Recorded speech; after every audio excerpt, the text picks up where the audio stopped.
Assalamu alaikum everyone. Welcome to our channel. This is our weekly Tafseer. We are on our 232nd session. The date is the 22nd of February 2026. We are in Ramadan now, so Ramadan Mubarak everyone.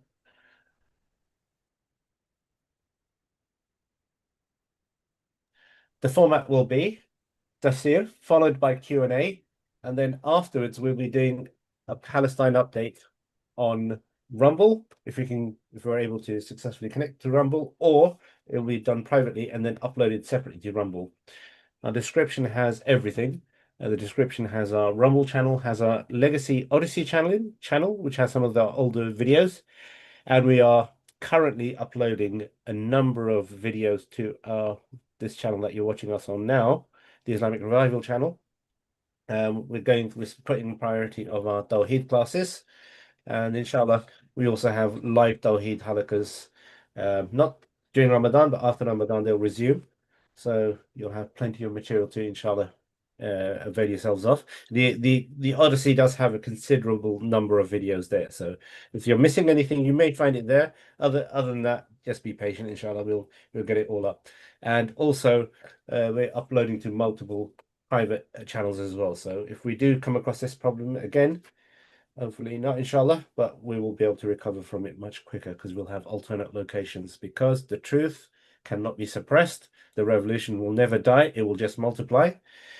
So inshallah, we'll continue with Surah Al-Shu'ara, and we are on Ayah 203.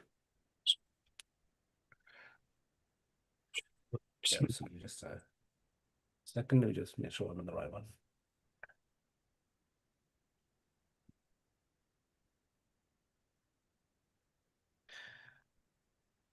فَيَقُولُوا هَلْ نَحْنُ مُنْظَرُونَ, and then they will claim, could we have a respite? Next translation, then they will say, shall we be respited? I can carry on until you want me to stop, Doc.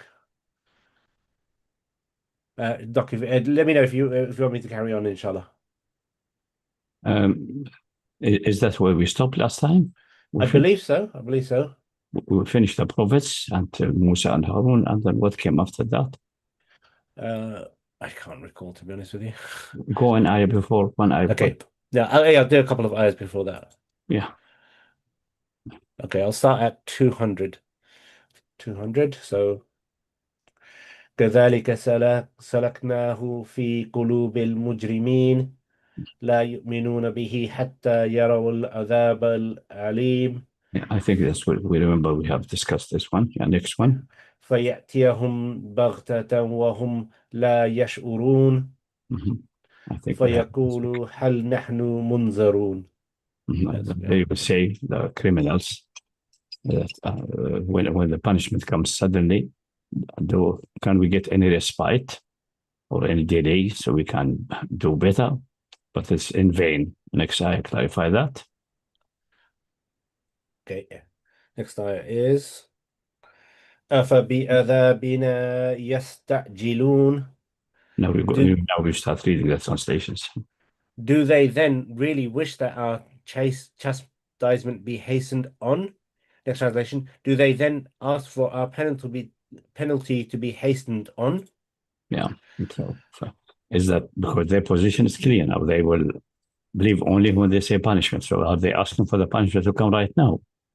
Is that what they want? Next ayah. أفرأيت إن متعناهم سنين. But hast thou ever considered this, if we do allow them to enjoy this life for some years? Next translation, seest thou, if we do let them enjoy this life for a few years, what will happen? Next ayah will clarify. This is a very short ayah, so maybe try to find a block. Sure. ثم جاءهم ما كانوا يوعدون. And thereupon that chastisement which they were promised before them. Next translation, yet there comes to them at length the punishment which they were promised. I'll just ما أغنى عنهم ما كانوا يمتعون. First translation of the next ayah. Of what avail avail to them will be all their past enjoyments. Next translation, it will profit them not that they enjoyed this life. Yeah. So even if it says the punishment is delayed for some time, it will not benefit anything. It will be all gone and finished.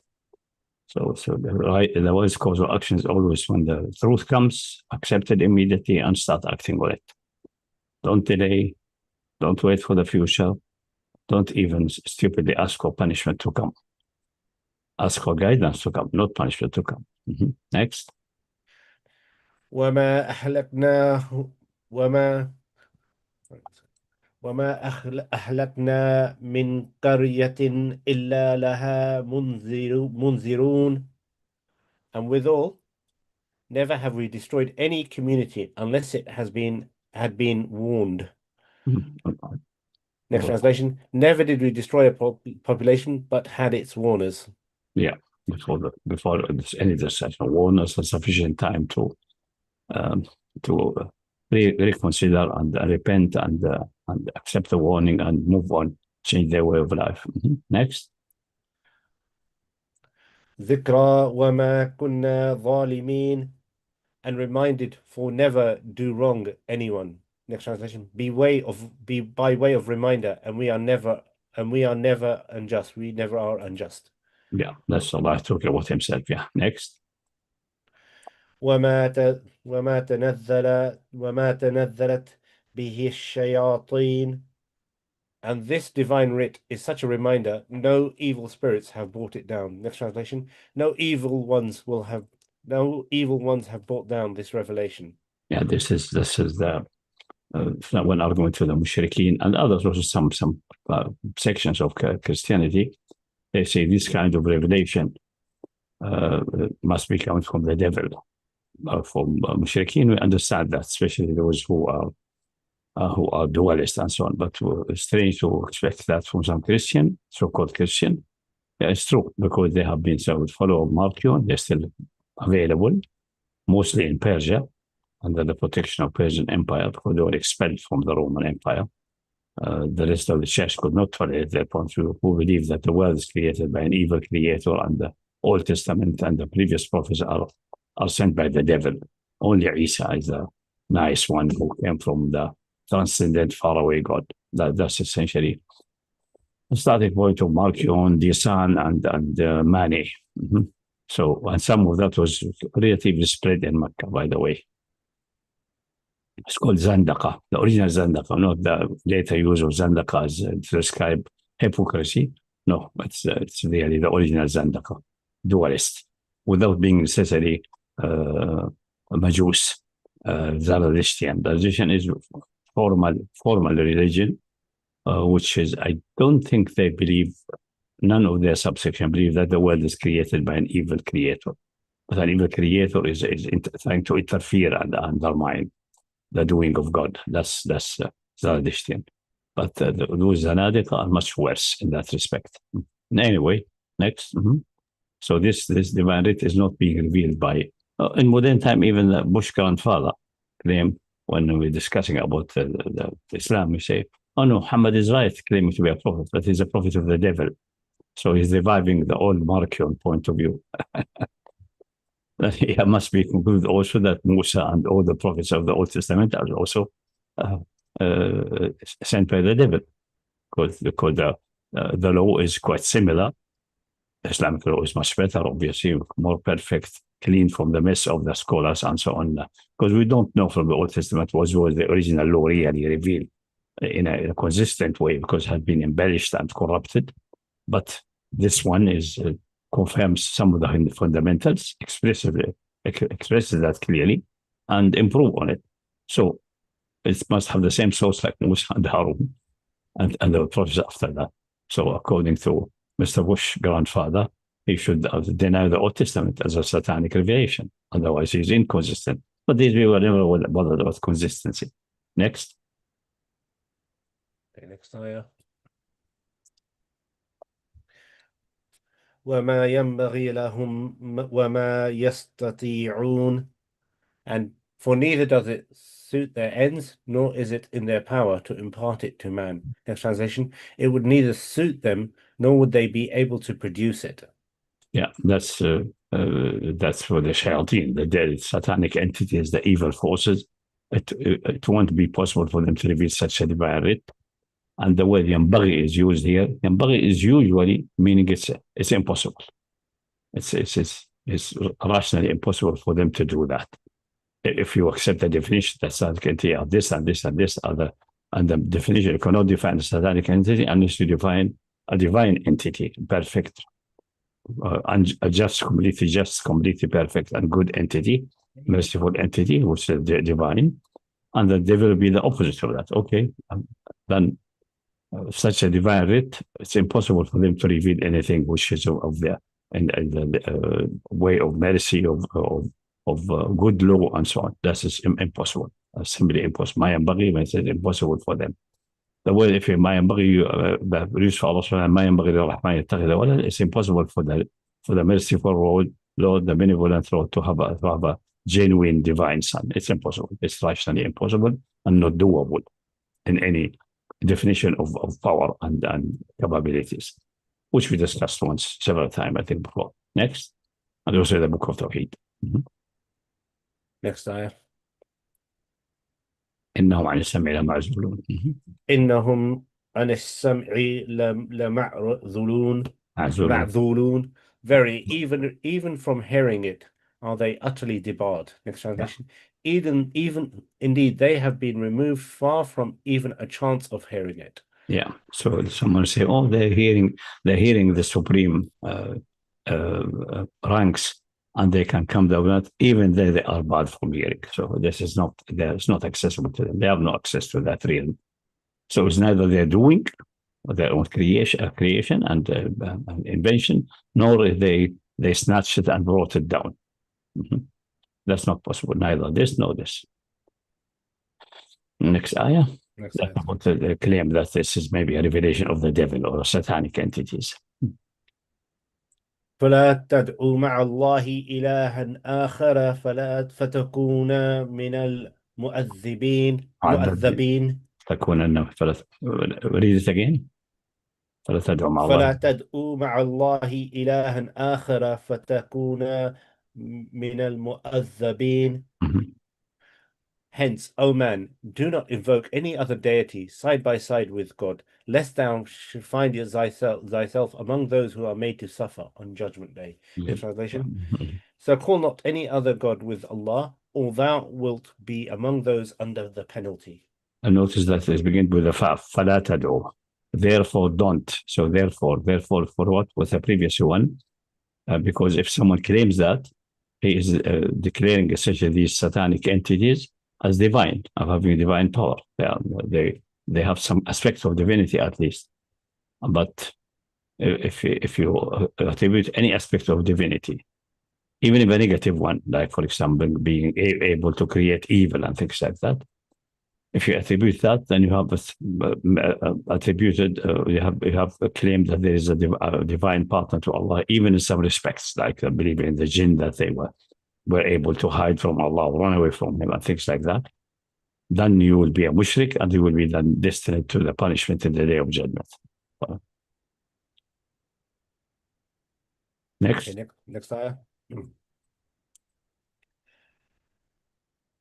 وأنذر عشيرتك الأقربين.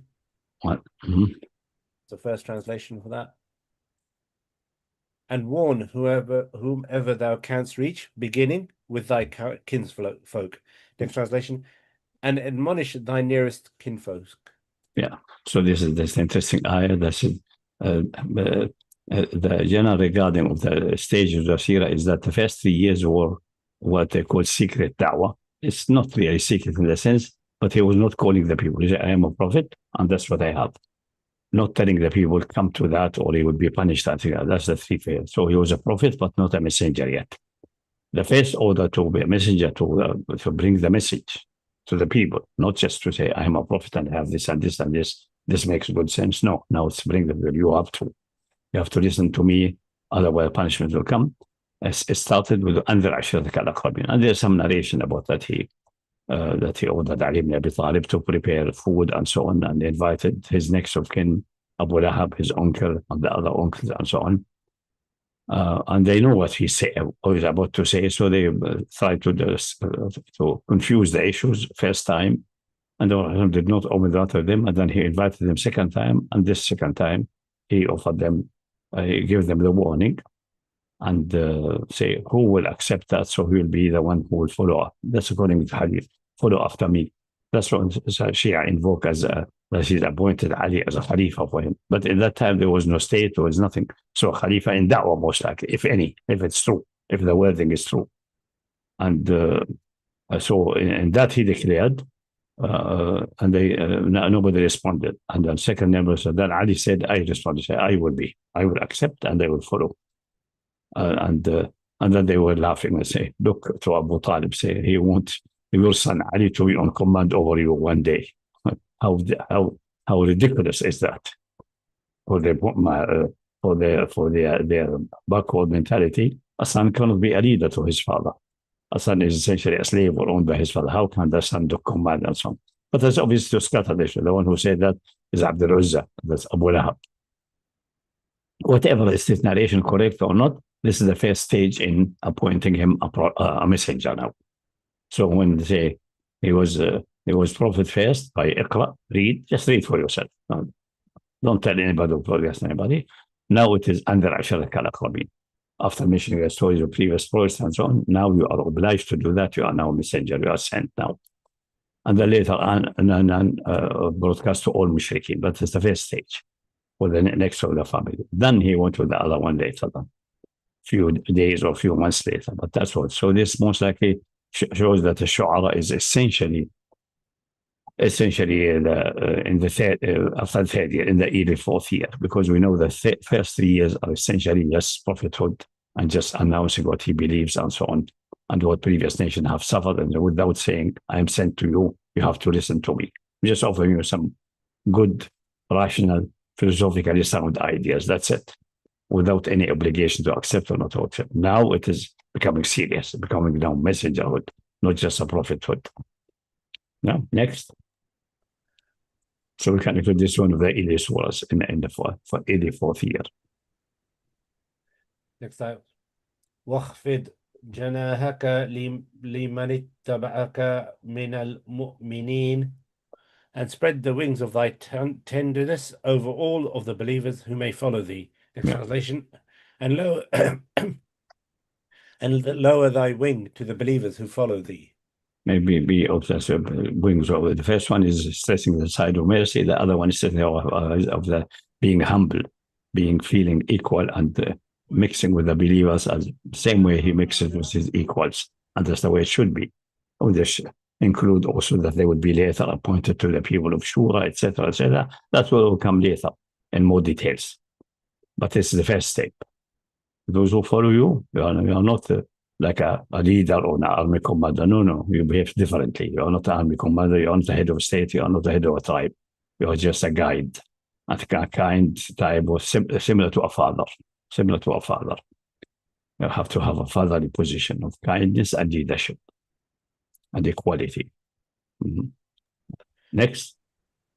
فإن عصوك فقل إني بريء مما تعملون.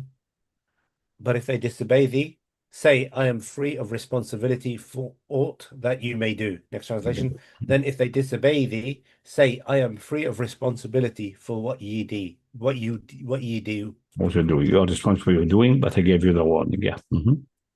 Next. وَتَوَكَّلْ عَلَى الْعَزِيزِ الرَّحِيمِ, and place thy trust in the Almighty, the dispenser of grace. Next translation. Put thy trust on the exalted, in might, the merciful. Yeah. Next, very clear. الذي يراك حين تقوم, who sees thee when thou standst alone. Next translation. He who seeth thee standing forth in prayer. وتقلبك في الساجدين.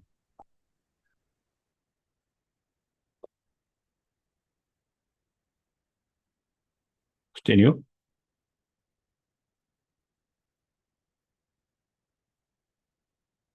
Happened? Did we lose a connection somehow? No, that's fine. I was just making sure we're on. وتقلبك في الساجدين, and sees thy behavior among those who prostrate themselves before him. Next translation, and thy movements among those who prostrate themselves. Okay. So Allah sees you, all what you are doing. Don't think He's absent. Next, إنه هو السميع العليم. He is. For verily He alone is all hearing, all knowing. Next translation, for it is He who heareth and knoweth all things. Yeah, clear. Next. هل أنبئكم على من تنزل الشياطين, and shall tell you upon whom it is that evil spirits descend.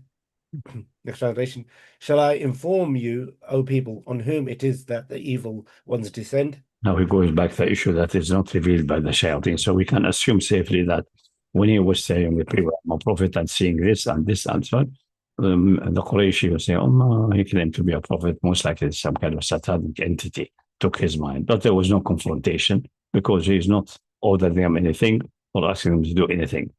So it was, things were peaceful. But when he started the warning and making them responsible for their action and so on, then hostility started and obviously the prosecution started in the 4th year, not in the first 3 years.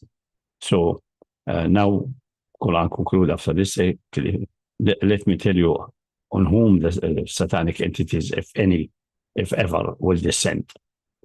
Which kind of people, which kind of recipients are befitting for satanic entities to descend. Whatever the definition of satanic entities, like a divine being, evil creator, or just a rebellious being, or whatever it is, it will not come and not inspire anybody except of a certain category. Now the categories are mentioned. Then what's the characteristic of anyone receiving satanic revelation? تنزل على كل أفاك أثيم.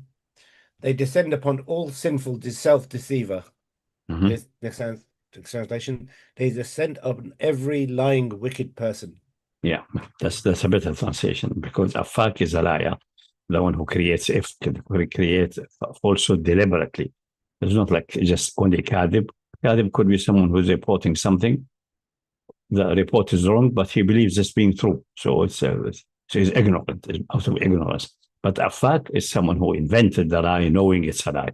So the devils, who understanding entities, will by necessity they descend on someone who is afak, the one who lies deliberately, and the one who is wicked, the one whose behavior is not consistent with the principles of reason and justice and so on. That's the wickedness in addressing non-believer, because later on the revelation defined wickedness as deviating from the revealed Sharia. But originally, people perceived by their own innate nature that certain acts are in contradiction to nature, in contradiction to reason. That is wicked action on the rational level, not yet in Sharia level. And this is because the divine being is by definition absolutely truthful. It's impossible for him to lie. That's out of is a rational impossibility. Otherwise, he will tend to become inconsistent or not necessarily existing. And the other one, whatever acts come from him, advice comes from him, must be reasonable and in conjunction with his own creation. So Sharia will synchronize well. And if it doesn't synchronize a certain situation, then it gives the reason why it's not synchronized. Punishments, things like that. Like we discussed about in Tawheed, what basic ruling of permissibility. While, for example, those who are having satanic inspiration, they will advocate for satanic rituals, for child sacrifice, all of these things. That could not be possibly coming from a divine origin. It's impossible. Yeah, so a fact, I think that's a characteristic fabricator of lies and wicked behavior. These are the ones who form the prime candidates for the devils to come down on them. Someone who is neither, and they know Muhammad of his life before them, before revelation, is perfect. No, very truthful. They call him as-Sadiq al-Amin. They know that, and his behavior is perfect. No wickedness, no cheating, no misconduct, mediating for everyone. Oppressed people come to him, ask him to mediate by other people, and so on, and be a good mediator in things. And That's all his life before. We don't have many stories, but his life was peaceful, good, well established, peaceful, truthful. So there is not a suitable candidate for satanic entities. So I give you a general rule about this also. What's the characteristic of a prophet? If someone's coming with satanism, with things which your natural disposition rejects, like child sacrifice, like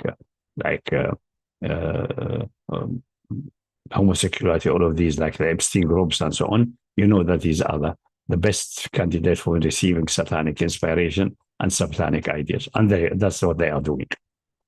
Their behavior and the way they run the world from behind the scene, the way they invest in bank, the way abuse people's wealth by taking by usually all the wealth and concentrating over centuries now. The Rothschild accumulating wealth by dealing essentially in usury. Essentially, that's their main dealing. Main dealing is dealing in usury. That's it. And that sometimes takes centuries, but they are persisting it over centuries. So whatever comes from these people, suggestion, behavior in state corrupt and so on, must have the stains of evil and satanism in it. And with this, we see it really clearly. It is. Next. Second. يلقون السمع وأكثرهم كاذبون, who readily lend ear to every falsehood, and most of whom lie to others as well. In translation, into whose ears they pour hearsay vanities, and most of them are liars. Yeah, that's again what we see that in the so-called elites now, which is just minimally exposed by the Epstein's files. Look at this and the new example of these. These people, whatever come with you from suggestion, ideas, research, and so on, is stained with satanism. It cannot be from revelation, definitely, but even it cannot be from any good fundamentally clean and good source. Next. والشعراء يتبعهم الغاوون. And as for the poets, in brackets, they too are prone to deceive themselves, and so only, close brackets, those who are lost in grievous error would follow them. In translation, and the poets, it is those straying in evil who follow them. Yeah, because the one accusation level against the prophet, because his eloquence is stunning, that he's a poet. And poetry is usually based on fertile imagination, imagining things and so on.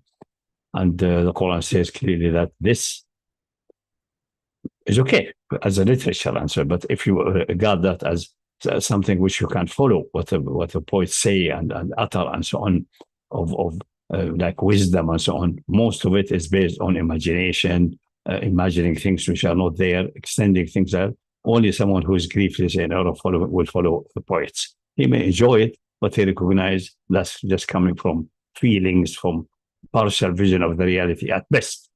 At worst, it is by standing inspiration again.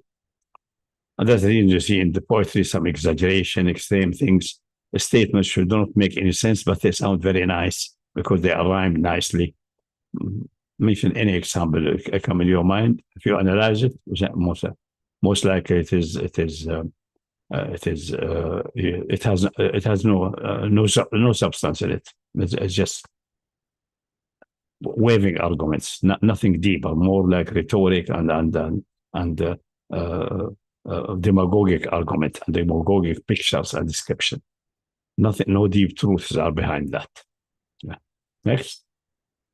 And the Quran describes why is that the case, so that nobody will make a misidea that poetry by itself is bad. But the way poets usually, especially the Arab poets at the time of revelation, is that what the next ayah describes. Read the next ayah. ألم ترى أنهم في كل واد يحيمون. Art thou not aware that they roam confusedly through all the valleys of words and thoughts? In brackets. Next translation, seest thou not that they wander distracted in every valley? Yeah, very, very, very, it's just metaphorical, not but sometimes they do that for poets to have a new idea or new poetry. They go out, roam around in the mountains, in the valleys, hoping that they will see something, giving you a hint of a new idea, something like that. وأنهم, the next worst thing even, much worse than that, وأنهم وأنهم يقولون ما لا يفعلون, and that they so often say what they do not do or feel. Yeah. Next translation. And that they say what they practice not. Yeah. Like what they, for example, they mention certain manners and courage in the battlefield, and all of these things encourage the people to go to fight for country and king and so on. And which is all these concepts are empty actually. Why fight for them? What's the meaning of fight for them? They make it nice as if you're fighting for good things, and which are just ill-defined. And themselves, most likely, they are not the one who are leading the charge and fight. It's just most likely to get bonuses. Like nowadays, instead of shu'ara, we have journalists and so on. They're advocating for the leader and so on because they're paid to do that, to say that. But when things come hard on hard, they bail out. Most of them, at least. Next. But there's exception. The exception will come there. إلا الذين آمنوا وعملوا الصالحات وذكروا الله كثيرا وانتصروا من بعد ما ظلموا وسيعلم الذين ظلموا أي منقلب ينقلبون. Most of them are of this kind, save those who have attained to faith and do righteous deeds and remember God unceasingly and defend themselves only after having been wronged and trust in God's promise that those who are bent on worshipping will in time come to know how evil a turn their destinies are bound to take. Next translation. Except those who believe, work righteousness, engage much in the remembrance of Allah, and defend themselves only after they are unjustly attacked, and soon will the unjust assailants know what vicissitudes their affairs will take. This is to exclude those poets who are believer and who are doing poetry, which is going also in various valleys, accusing the other side of negative action with debauchery and things like that, but that not initiating it from their own mind or from their own desire, but in response to the other side being abusive and being unjust in his speech and his propaganda. So it's fully legitimate to dig out their dirt and strike it back on them, but only in that. These are exempt from the condemnation of the previous types. But the fundamental thing is that they are believer, they remember Allah subhanahu wa ta'ala, and then it's highest probability that they will not start, for example, like the Arab poets usually, because of the tribalism and division by the tribe, they start insulting the other tribes and mention their shortcoming and faults and whatever dirt they have. Because everyone or every tribe, every community, they have their own dirt. So if they do that to the believer, then the believer are at liberty to strike on them back by exposing their faults, their debauchery, and their negative sides. But only on response, not initiating, not to initiate that. If they come evil, they start evil, like any act of hostility, being material by the sword or by the tongue. You don't start against anybody initially. You're not allowed, it's haram, but if he does that to you, then you have the right of retaliation. That's a fundamental principle. So these are exempt from the condemnation of the poets.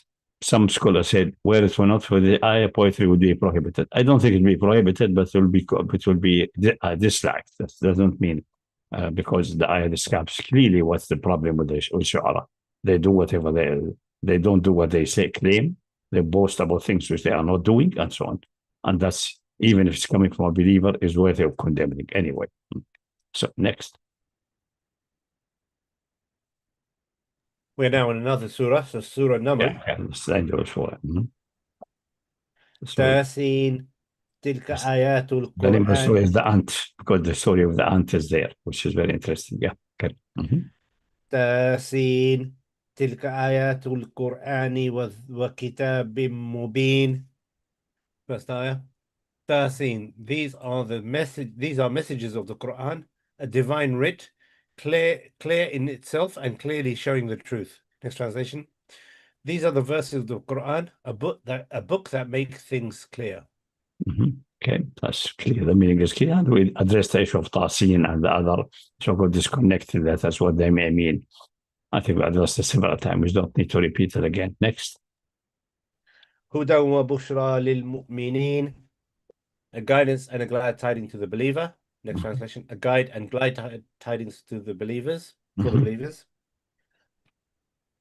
Next. الذين يقيمون الصلاة ويؤتون الزكاة وهم بالآخرة هم يوقنون. Who are constant in prayer and spend in charity, for it is they who in their innermost are certain of the life to come. Next translation. Those who establish regular prayers and give in charity and also have full assurance of the hereafter. Yeah. So this is the second place is slightly better because not constant in prayer. Qiyamusat is meaning established prayer. And established prayer does not mean just pray, but also the system of prayer. Make your timetable accordingly. You fix your time, your life around Salah. Salah should be central in your life. So you do your timetabling, dividing the day in working time, rest time, or respecting the time of Salah and manage it as appropriately as possible. That's established prayer. Prayer is in your mind and in your behavior. And then time is, we don't need to constantly pray, just obligatory prayer is more than enough. But your timetable, your organization is based on respecting this time and issue tables, if necessary, change them every few weeks. So that affected them. You don't get stuck with the way, for example, the people in the West, they start to work at 9, for example, or at 8, or something they call gliding. The starting is just to benefit from the daylight. It's good, no problem. The daylight should be benefit from and reduce energy and cost and so on. But what's about Salat al-Fajr? How far it is 4 and 4 forward? Is there's enough time after Fajr? If it is Fajr, it's very easy, like in summer, that the people can have a good nap after that and so on and start with all of that. If you look at prayer as fundamental, your study of the timing, you don't need to change the clock, for example, but you can have issue tables for work organization and so on accordingly. And certain exemption for those who have to stand in a certain dangerous job. They cannot leave it for Salah, what to do by Jama and all these things. But this, you will take that into consideration only if Salah is established in your life. It's not your constant only, but establishing in your life. That's and the zakah is part of your life. That is also the second socially connected part. That Salah is individual. You can be in a cave in a faraway mountain with few sheep. You are living from them, not interacting with a being, and you can establish Salah in your life by organizing your time around Salah. That it can be. But zakah is not possible without being in a society and bringing it out either to the authority or bringing yourself. There is no authority, reliable authority, to the needy and the people who deserve zakah. It's connected to that human society. Human beings are social beings. Society is essential also. It has to be attended to. And the first attendance, the most important, is zakah. Excellent. And the firm belief in the day, after the last day is necessary to tie everything into a consistent whole, so that your life is directed in in a clear direction, not just haphazard without any meaning. Besides, who will establish Salah and whether was that consistently, unless he believes that there will be accountability for that in another day, for doing it or missing it. So it's fundamental. So this is the mu'mineen. They have the guidance and the good news and the glad tidings. Next. إن الذين لا يؤمنون بالآخرة زينا لهم أعمالهم فهم يعمهون. As for those who will not believe in the life to come, behold, goodly have we made their own doings appear unto them, and so they stumble blindly to and fro. Next translation. Yeah. As to those who believe not in the hereafter, we have made their deeds pleasing in their eyes, and so they wander about in distraction. Again, that's not that Allah is stepping in and making it in their eye against their nature, no. Because the way the nature, the mind is built, we discussed that issue of fatalism and so on. Hasn't through fatalism. It is happening in the ways that the action attribute to Allah, meaning the system is set this way. The matter of free will is necessarily indicating that all of that together could not happen, could be without Allah's permission for it to happen. And based on that, because they don't believe in the day of judgment, they don't believe in a resurrection, they are just going around right, left, center, like blind. Necessity. If you don't have that belief, then you don't know where you're going, and if there's an accountability or not. So you'll go blindly around by necessity. Necessity of reason and perception, by necessity of the human nature. That's what happens. And the whole universe is fashioned this way. Only if you have the right belief, first in La ilaha illallah, then that there's accountability, you will be going around like blind. There's no way you can get until you go back and correct the fundamental, get the fundamentals correct. Then you are not going blindly. And then you have just to struggle to keep online correctly. That's it. Next. أولئك الذين لهم سوء العذاب وهم في الآخرة هم الأخسرون. It is they whom the worst of suffering awaits, for it is they who in the life to come shall be the greatest losers. Yes. Translation: such are they for whom a grievous penalty is waiting, and in the hereafter theirs will be the greatest loss. Yeah. So the believing in the hereafter is so fundamental. That's the reason the Quran many places man amra billahi wal yawm al akhir, man billahi doesn't mention angels, prophets, and so on, because this is like a footnote. These are the two pillars. Because amra billah, one deity, that's the meaning of the root of the existence, the fundamental reference frame, and then what prophets and so on bring and so on, and the universe makes only sense, good sense, and free will makes good sense if there's accountability of the day of the and the Yawm al-Akhir is not visible physically, not can be calculated, but you have to rely on Allah and His Messenger report. So believing in the Yawm al-Akhir necessarily rely on some reports from prophets which came through angels and so on. So all of these other things are essentially giving you the access to the first one, which is start by reason, but the Prophet will develop it further, believing in Allah, further details, and the Yawm al-Akhir. That is inevitable, coming by promise and a binding oath on Allah subhanahu wa ta'ala. That's it. Then this way you have the direction. Otherwise you are going around. So Yawm al-Akhir is fundamental. But those who don't believe in that, they will be wavering around and they will have the most severe. So what's the next ayah? Next ayah is وإنك لتلقى القرآن من لدن حكيم عليم. But as for thee, O believer, verily thou hast received this Quran out of the grace of one who is all wise, all knowing, who is wise, all knowing. Next translation: as to thee, the Quran is bestowed upon thee from the presence of one who is wise and all-knowing. I know, from the audience or from the court or something like Ladun. So for that's the first address to the Prophet, but other ones also, they receive it through the Prophet. It's not from the Prophet himself or his own creation or a composition. It's from the high ranks of Hakim al-Alim. What was the divine attributes used there in the ayah? Read it again in Arabic. من لدن حكيم عليم. من لدن حكيم عليم. Yeah, from perfectionist, wise, all-knowing, omniscient. That's where you receive the Quran. It's not from yourself, not from anybody entity. It's from that source. Next.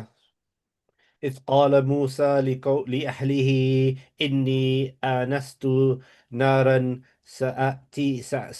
سآتيكم منها بخبر أو آتيكم بشهاب قبس لعلكم تصطلون. Now it's switched to, but that is you receive the revelation from a all-knowing, all perfectionist, all-wise. And this one is containing the story from the absolutely reliable source about Musa. Not from the Old Testament and which has been corrupted. No. From this, you get the story. Summary of it, the main lines, the details are not getting relevance unless necessary. Here, I think is the summary. But let's see. The surah addresses the story of Musa in a considerable detail. So what did it say? Read the translation. Lo, while lost in the desert, Moses said to his family, Behold, I perceive a fire far away. I may bring you from there some tiding as to which way we are to pursue. Will bring you at least a burning brand so that you might warm yourselves. Mhm. Next translation. Behold, Moses said to his family, I perceive a fire. Soon I will bring you from there on some information, or I will bring you a burning brand to light our fuel, that you may warm yourselves. Mhm. So it means that it shows that it was winter time, was cold. And if you know that's but either it's not in the Sinai called the Sinai currently, that's just wrong. It's in North Arabia, around I think 28 degrees north or something like that. The mountain called Horeb is there. Or still with the name Horeb, if pronounced according to what the people in the north can pronounce, and the Canaanite and so on. They don't have a ha. Until now, they struggle. Hamas, Hezbollah. So at that time they were changing it to Naha, which is most readable. Horeb, Horeb. What they called Mount Horeb. That's in the Old Testament. Okay, so it's there. It was cold. It's quite cold, and they were shivering. Obviously, he may have lost his way. I think some narrative claim he lost the way and was looking for guidance because the say I may get some news from there. Which news? Maybe news about the way, news about whatever it is. It could be to find the correct way or a shortcut or whatever it is. Or I get you at least something to warm yourself up. If the people there or the entity there do not have any news or any information beneficial for us, I think the first translation got it right. He lost his way in the desert or was not confident 100% because it's dark in the night and then and that area, if you look at the map from satellite photos and so on, is full of tracks and mountain and valleys and so on. If you take a wrong turn, you need some guidance. So he may be it took a wrong turn or took because he coming from Median, and this is almost near to the Median area, not immediately but near. So he was grazing the animals around that area, but this specific area, maybe he barely grazed the animals there. Especially, I think the Midianite was keeping sheep and so on, which is not go far away. He's not camel keeper. So most likely he doesn't know that area very well. He knows the general direction. I need more guidance. Okay. So the first translator is also guessing, reading between the lines, putting himself in the situation and guessing that he wants to get some information about the road. Or at least if the people do not know about the road, at least they can give him some fire, piece of fire. They can use it for warming themselves. Next. فلما أتاها Yes, a second. فلما جاءها فلما جاءها نودي أن بورك من في النار ومن حولها وسبحان الله رب العالمين. First translation. But when he came close to it, a call was sounded. Blessed are all who are within reach of this fire, and all who are near it, and limitless is in his glory is God, the sustainer of all the worlds. Next translation. But when he came to the fire, a voice was heard. Blessed are those in the fire and those around, and glory to Allah, the Lord of the worlds. Of the worlds, yeah. Glory of complete holiness to Allah. Subhanallah Rabbil Alameen. That's part of the conversation. They're very long, but that's the opening. And he was surprised because in other places, it's not mentioned in the Quran, I think explicitly, maybe it's mentioned. He saw the tree burning, but it's not burning, which is shocking. What's this? Looks odd. What kind of fire is that? And he feels the heat, obviously. So it's not just some kind of a optical illusion. No, he feels the heat. But the tree is green and nice, not burning. Something is odd is there. And then he received that call from. Yeah. Next ayah. Next ayah. Okay. Yeah, Musa. Yeah. يا موسى إنه أنا الله العزيز الحكيم. And God spoke thus, O Moses, verily, verily, I alone am God, the Almighty, the Wise. Next translation. O Moses, verily, I am Allah, the exalted in might, the Wise. The Wise. Mm-hmm. So introduction, but there's a long conversation is summarized here. And every place in the Quran summarized differently, giving various aspects of the long conversation in Arabic. Okay. Next. وألق عصاك فلما رآها تهتز كأنها جان ولا مدبرا ولم يؤكب يا موسى لا تخف إني لا يخاف لدي المرسلون. And then he said, now throw down thy staff. But when he saw it move rapidly, as if it were a serpent, he drew back in terror and did not dare to return. And God spoke to him again, O Moses, fear not, for behold, no fear need the message bearers have in my presence. In my presence. Another place, there's discussion about the staff, what is the function, and so on. And Musa explained the functions innocently, as if Allah does not know. You see, he's quite innocent yet. And then if I throw it, let me see what happens with the staff. And then it turned into moving around and expressing itself like a snake.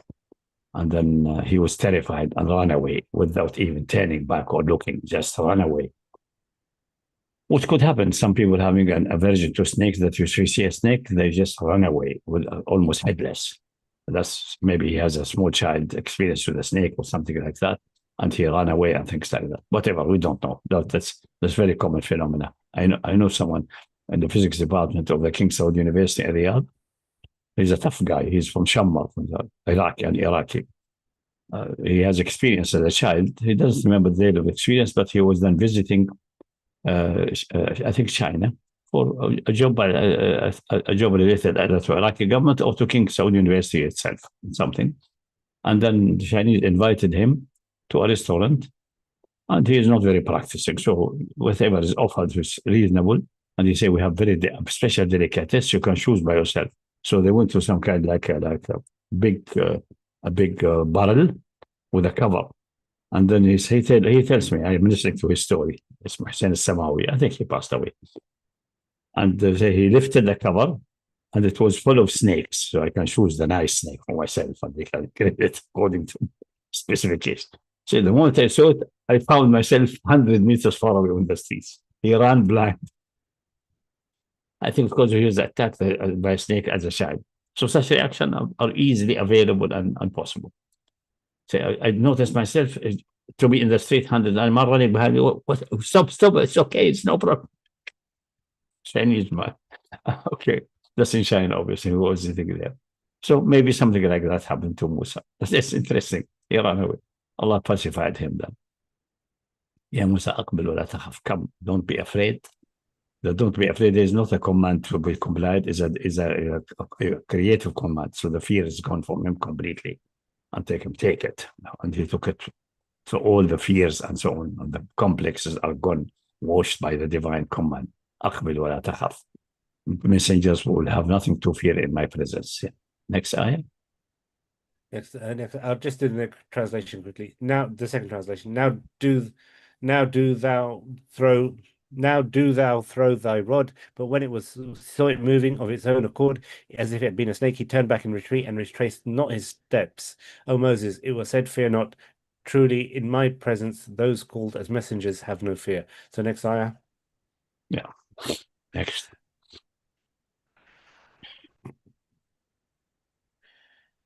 إلا من ظلم ثم بدل حسنا بعد سوء فإني غفور رحيم.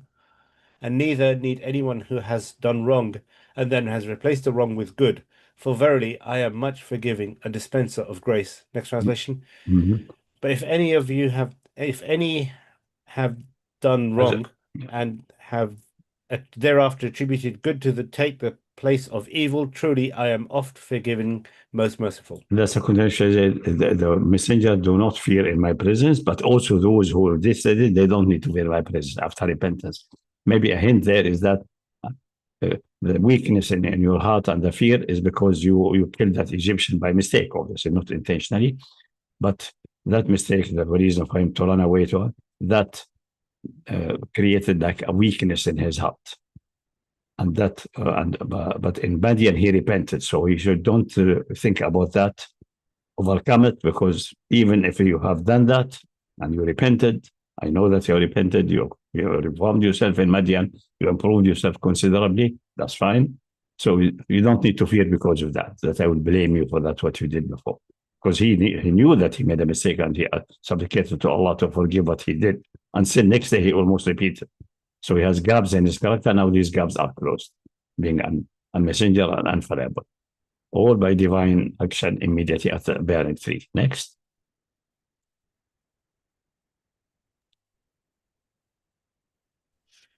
Next ayah. Yeah.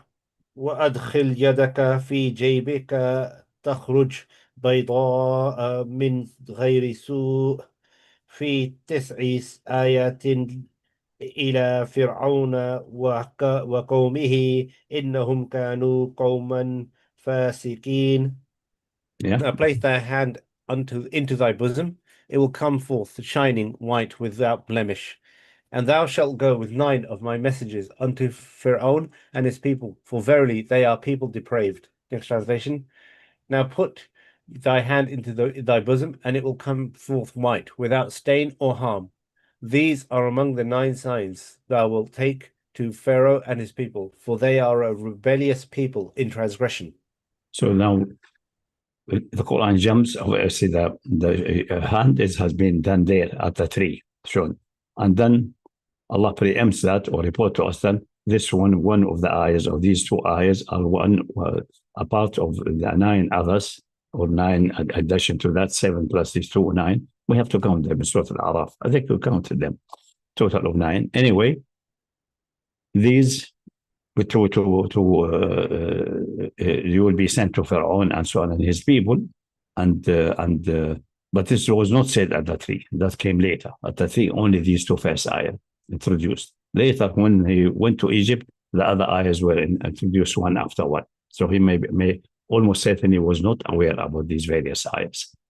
And they may not have been even decided yet at that moment. Never decided according to the development in Egypt, most likely. But the Quran jumps all this intermediate stage to the 9 ayahs for signs and miracles to persuade the people of Pharaoh, who turned out to be wicked, manifestly rebellious people. Next. Next ayah. فلما جاءتهم آياتنا مبصرة قالوا هذا سحر مبين. Now he jumps to the audience of Pharaoh and the interaction with Pharaoh. Yeah. But when our light-giving messages came unto them, they said, "This is clearly but spellbinding deception." Next translation. But when our signs came to them, that should have opened their eyes, they said, "This is sorcery manifest." Okay, it's clear. Yeah.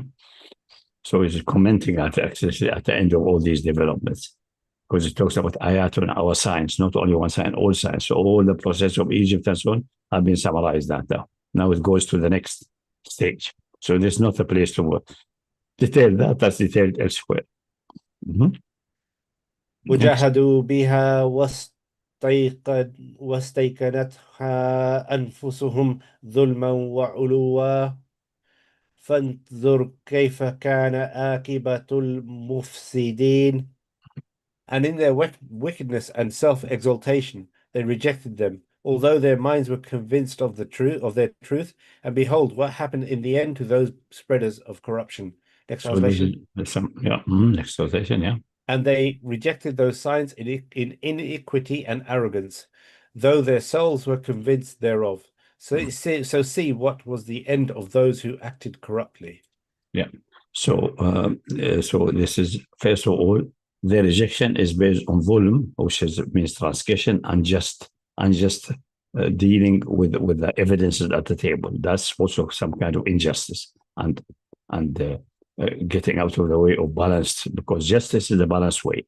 If you go according to the evidences in front of you and what they implicate, not to it. And the secondly, this behavior of rejecting them is also motivated. Another one, so the act itself is unjust and wicked, but also the motivation is they are arrogant.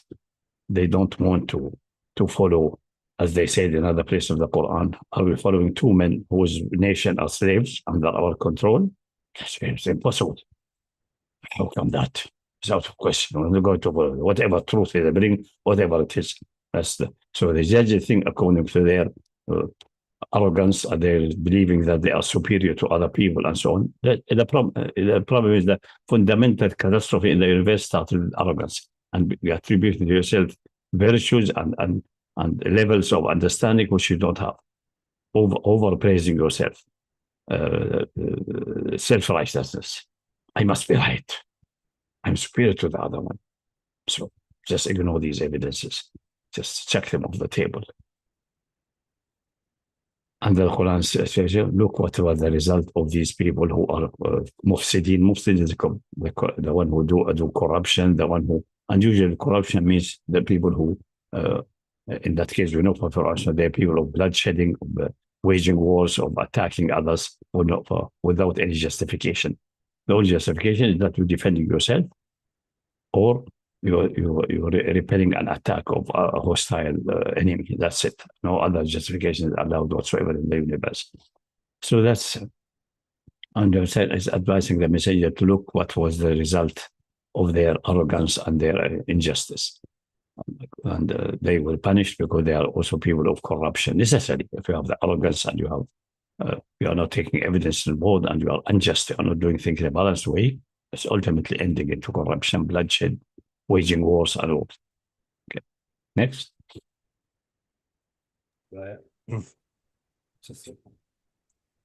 ولقد آتينا داود وسليمان علما وقال الحمد لله الذي فضلنا على كثير من عباده المؤمنين.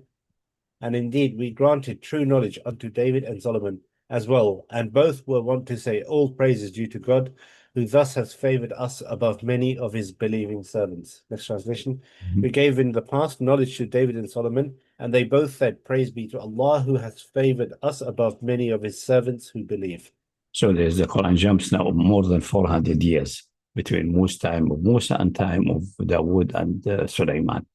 And this has several purposes. For example, mentioning these two people because they have been, their history and their memory has been tarnished in the Old Testament, clearly. They are, for example, the Jews do not believe that they are prophets. That's number one. And that's the reason in Surah Al-Baqarah we had the Jews who say, don't you wonder about Muhammad? He claims Sulaiman was a prophet and doing no wrong. In reality, he was not a prophet. He was just a magician, and he's interacting with the satanic entities. And also he worshipped idols and obeyed foreign women, and then departed the true religion. That's their claim of true religion. So that's clearly, obviously, is a very tall order to claim. Yeah, they say he's wise. They don't deny that he's wise, but not wisdom, just fallible like anybody else or worse. And they attribute now, especially to Sulaiman. And most likely that's because of the southern kingdom, which the follower of Sulaiman was controlling, and the northern kingdom, the Israel, southern kingdom, the Yehudiya, Judea, and the northern is Samaria or Israel, initially called Israel. That one is the descendant of Talut, where in constant fight and propaganda and counter-propaganda, each one against the other. So you cannot trust what one side says about the other one in their scripture, both in Kings 1, Kings 2, and also in Chronicle 1, Chronicle 2. So that's to accelerate and also clarify certain things. Certain things will be clarified with the mentioning of Dawood and so on, but also accelerating them, and also putting everyone doubting that Prophet ﷺ got his stories and so on from other sources and fashioned them this way. That is where he got this. It's simply not. Yes, it seems to be the early Christians. Some of them believe that David and Sulaiman are prophets, maybe, but some of the Massari and the Old Testament is corrupt. But this is very deep in history. It did not reach the time of Prophet ﷺ. And even all the manuscripts, books are lost. So where did he get Muhammad? Why did he construct that? We discussed that also when we discussed Harut and Marut and the magic and so on. Exposing things like which contradicts clearly what's in the Old Testament will invite the people to say, explain that. Why he's doing that. There must be some motivation. Even if he's mentally deranged, there must be motivation. It can't be just coming from the blue. And if he's a deliberate liar, he's just too intelligent to get involved in these things. So should be too intelligent. So either way, that's part of also the proving prophethood. But you mentioned about history, confirming some general line, but disputing and correcting other lines. That's also of the evidence for physics. But it needs really better analysis than just hand-waving argument in certain areas. So let's continue. Maybe he will have a few things. So we mentioned that Dawood and Sulaiman, they got knowledge, and they were praising Allah subhanahu wa ta'ala for giving them this knowledge and giving them a higher rank above many of the believers. Okay, next. وورث سليمان داود وقال يا أيها الناس علمنا منطق الطير علمنا منطق الطير وأوتينا من كل شيء إن هذا لهو الفضل المبين. And in this insight, Solomon was truly David's heir, and he would say, O you people, we have been taught the speech of birds and have been given in abundance of all good things. This, behold, is indeed a manifest favor from God. Next translation. And Solomon was David's heir. He said, O you people, we have been taught the speech of birds, and on us has been bestowed a little of all things. This is indeed grace manifest from Allah. Mm-hmm. So this is the issue with the first one, that Waritha Sulaiman Dawood. Sulaiman inherited Dawood, or the heir of Dawood. Many people are wavering about that. For example, let me tell you what the issues there is, that many people did not really, if they would have consulted the Old Testament, maybe in early times it wasn't available in Arabic, they have an excuse. But if they had consulted, they would see that the rulership of the prophets, which was in the time of judges, the case is gone. The last one was Samuel, and they asked Samuel to appoint a king. So, and they were warned. The Quran does not mention the details about that, except that they are lied that they wanted the king to do jihad for sabilillah. They are lying. They want kingdom for themselves. That's it. But the Old Testament expand on the discussion about hereditary monarchy and its danger. So nobody mentioned that. This is neither from the Islamic camp nor even from the Christian Western camp. That's a taboo. Nobody discussed that at all. So the rule and the guidance of the prophets ended, and from now on, after Samuel, all prophets, almost all prophets, I think all, without exception, have been prosecuted and killed and murdered. Number one. And things went to kings, which was really the devastation for Bani Israel. But the initial three kings were okay. Talut was okay. There are some issues with him there. The Quran does not mention them gracefully. And Dawood was persecuted by Talut, and so there was skirmishing with them. That's the nature of kingdom. It will never be pure. But they asked for that, and Allah gave them a warning. If you insist, we'll allow that to you, and then I will forsake you. I will not help you against your tyrannical kings. That's it. Period. Full stop. And this was consistently happened until they were completely destroyed, mercilessly. So that's one. So that's it. So that he was here as a king, not only in wisdom. That's number one. Secondly, some of the Shia object to the story about that Abu Bakr did not give the share of Fadak to Fatima, and they make a big story about that and saying he the messenger will say نحن معشر الأنبياء لا نورث ما تركنا صدقة. And they say, look, the Quran says that Dawood inherited Sulaiman, but what Dawood inherited from Sulaiman inherited Dawood, but Sulaiman inherited from Dawood, according to the ayah, is the kingdom or the wisdom. There's no evidence that he inherited money. No evidence that he inherited. For all other prophets, there's nothing of inheritance mentioned about them, if they have their children inherited or not inherited or taken sadaqah. And the Prophet said, نحن معشر الأنبياء. Sometimes we could interpret نحن معشر الأنبياء meaning himself alone. We are now the Anbiya, or the previous argument. But even with the more later meaning, we, the prophets, we do not leave money as an inheritance. It goes for charity. And so they say Abu Bakr inventing that. He's lying. He's not true. But I don't think this is a good argument from their side. They invoke this ayah. It's wrong to invoke the ayah here. And there's no good reason to believe that Abu Bakr will deprive Fatima. What reason deprive Fatima from the inheritance if he's not convinced that what the Prophet said clearly, nobody should inherit us. It will go to charity. Definitely. That's there's no reason for that. No good reason, really, except imaginary stories which were mostly fabricated by Bani Umayyah and fed to the Shia who are suffering pain and loss after the martyrdom of Hussein, and before that the loss of Ali, and also their own inability to take matters in their hand the correct way. So they shift the blame with someone else, which has happened to almost every human being. If you become unable, you lose a certain battle, then you go into an imaginary world of someone is guilty for that, someone that, and forsake that you yourself is also partly involved, responsible for the guilt. So I don't think this is the argument. Even the inheritance was Sulaiman Dawood وقال, and said he mentioned kingdom, not money. Mentioned that he inherited the kingdom, that he has been taught extra things like the language of birds, etc., etc., etc. And many things have been given to him which has not given to anybody before him, a matter of kingdom, not a matter of prophethood. Prophethood, all other prophets are equal or even superior to Sulaiman. He may have given a high level of sharpness in judiciary and things like that, yes, and hikmah, yeah.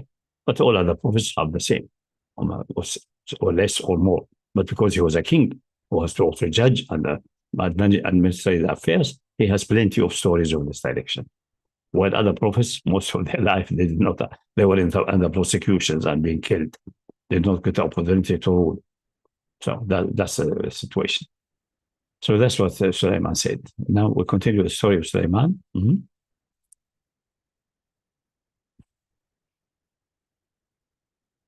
Carry on. Josh? Yeah, I'm here. Just a second. Let's see. وحشر لسليمان جنوده من الجن والإنس والطير فهم يوزعون. And one day they were assembled before Solomon, his hosts of invisible beings and of men and of birds. And then they were led forth in orderly ranks. Next translation.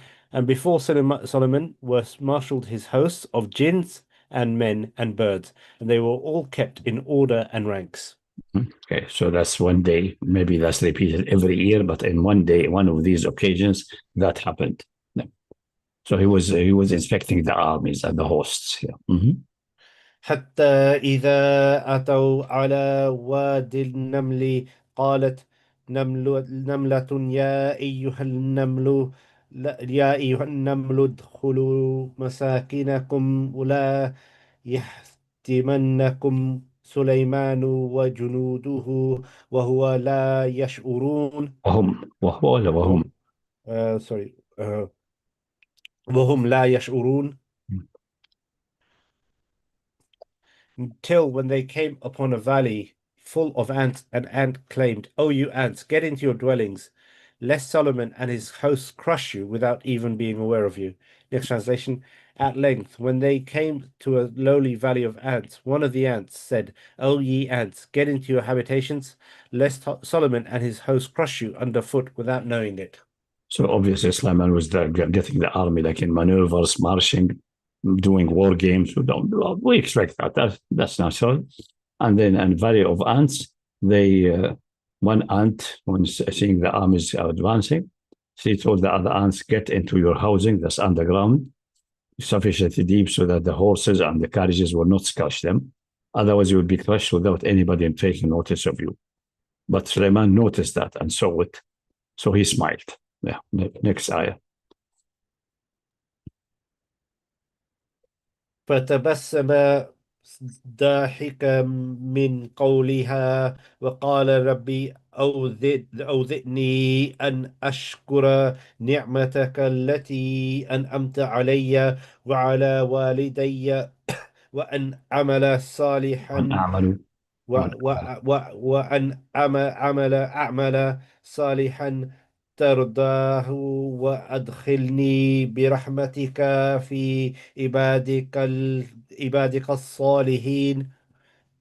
Thereupon Solomon smiled joyously at her words and said, "O my sustainer, inspire me so that I may forever be grateful for those blessings of thine, which thou hast graced me and my parents, and that I may do what is right in a manner that will please thee, and include me by thy grace among thy righteous servants. Next Mhm. translation. So he smiled, amused at her speech, and he said, O my Lord, so order me that I may be grateful for thy favors, which thou hast bestowed on me and on my parents, and that I may work the righteousness that will please thee, and admit me by thy grace to the ranks of thy righteous servants. Mhm. Next slide is clear the meaning. Yeah. So this is the action, not arrogance, not boasting, but humble request of divine support and instructions. وتفضل وتفضل تفضل. وتفقد وتفقد الطير فقال ما لي لا أرى الهدهما هدهد. هدهد أم كان من الغائبين. And one day he looked in vain for a particular one of the birds, and so he said, How is it that I did not see the hopu, whatever, hopo, hoopy? Whoopee, something, whoopee or something. Yeah. Or could he be among the absent? Next translation. And he took a muster of the birds, and he said, Why is it I see not the hoopy? Or is he among the absentees? So he's inspecting the most likely the same occasion, maybe another occasion, but say وتفقد without saying another day. So maybe the same day, maybe another day. He inspected the birds. So like any king or or commander of an army inspects his troops and so on, group by group, and they classified birds, invisible being, etc., etc., etc. And he did not find this whoopee. What's the name in English? He did not find the Hoopy, Hoopoe. Hoopy, Hoopy, yeah. That's the bird which have like a crown over his head. Yeah, Hoopy. Or is he absent or what's happening? What's it in? Then obviously they told him he did not come. We don't know. There's no record of him being telling us that he would be absent or anything or an excuse. So next ayah clarify what he said. Now we'll see why he's absent without reporting in advance. Usual discipline in the military. لأؤذبنه عذابا شديدا أو لا لأذبحنه أو لا يأتيني بسلطان مبين. If so, I will punish him most severely, or will kill him unless he bring me a convincing excuse. Next translation: I will certainly punish him with a severe penalty or execute him unless he bring me a clear reason for absence. Mm-hmm. Well, that's obviously the habits of kings. That's not to be accepted as a law. That's all abrogated. That is their own Sharia, and that's what the kings are allowed to do in that previous Sharia, by which the Israelites invited on themselves, and they have to suffer because of that. Next. فمكث غير بعيد فقال أحدت بما لم تحط به وجئتك من سبع بنبع يقين. But the Hoopy tarried but for a short while, and when it came, it said, I have encompassed with my knowledge something that thou hast never yet encompassed with thine. For I have come to thee from Sheba with a tiding sure. Next translation. But the Hoopy tarried not too far. He came up and said, I have encompassed territory which thou hast not encompassed, and I have come to thee from Saba with tidings true. Mm-hmm. So that's clear, yeah. So he came from an area where he noticed interesting things.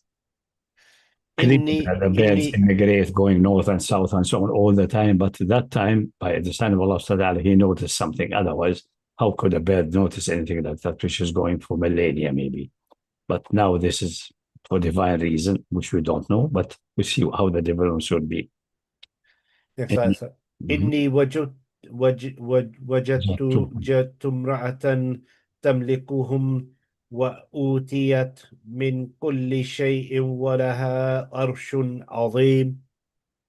Behold, I found there a woman ruling over them, and she has been given abundance of all good things, and hers is a mighty throne. Next translation. I found there a woman ruling over them and provided with every requisite, and she has a magnificent throne. Next ayah. Yeah.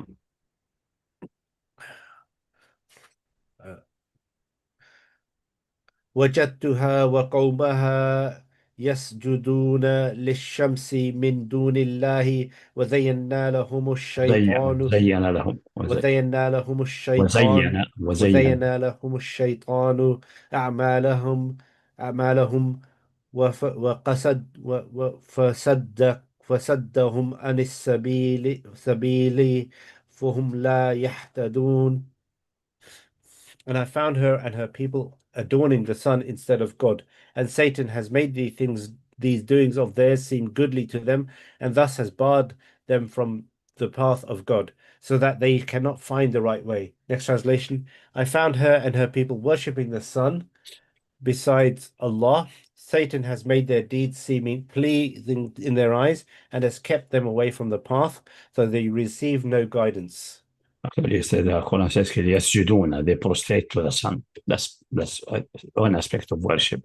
So both translations are not very satisfactory, but because they were doing really sujood, they were doing sujood to the sun when it rises in the morning, whatever it is.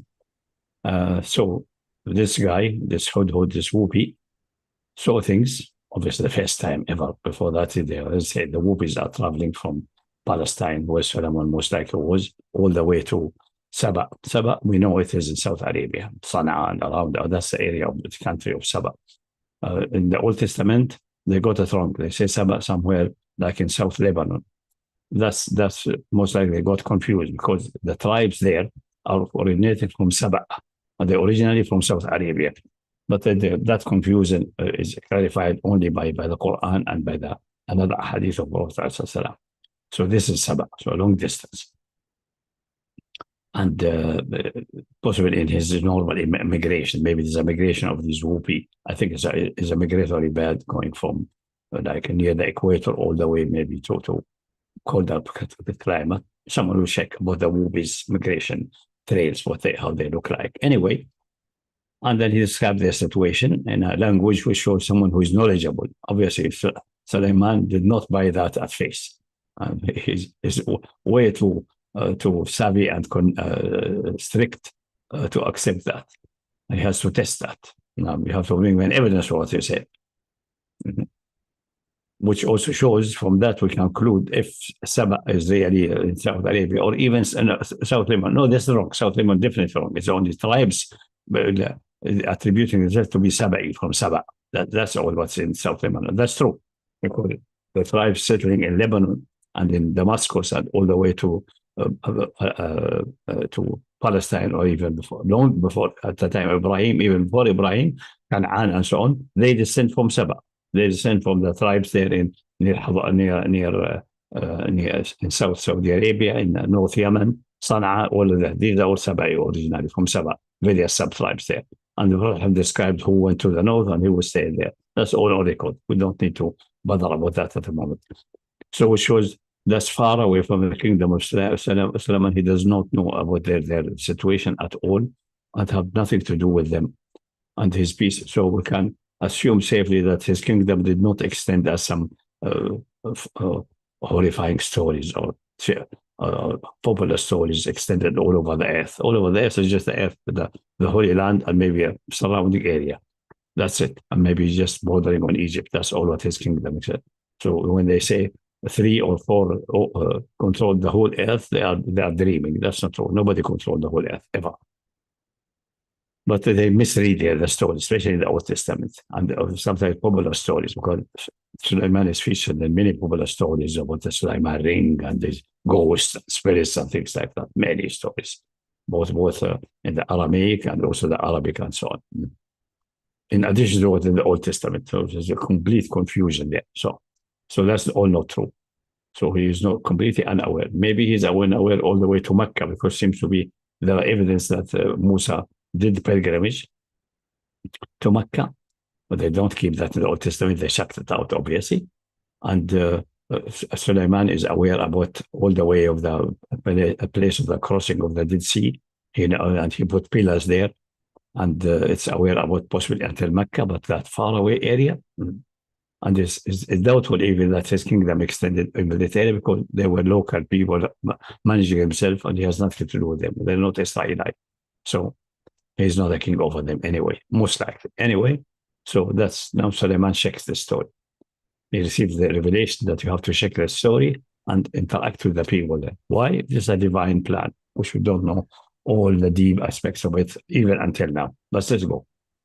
So, ألا يسجد لله الذي يخرج الخبأ في السماوات والأرض يعلم ما تخفون وما تعلنون. For they have come to believe that they ought not to adore God, although it is He who brings forth all that is hidden in the heavens and the earth, and knows all that you would conceal, as well as all that you bring into the open. Next translation.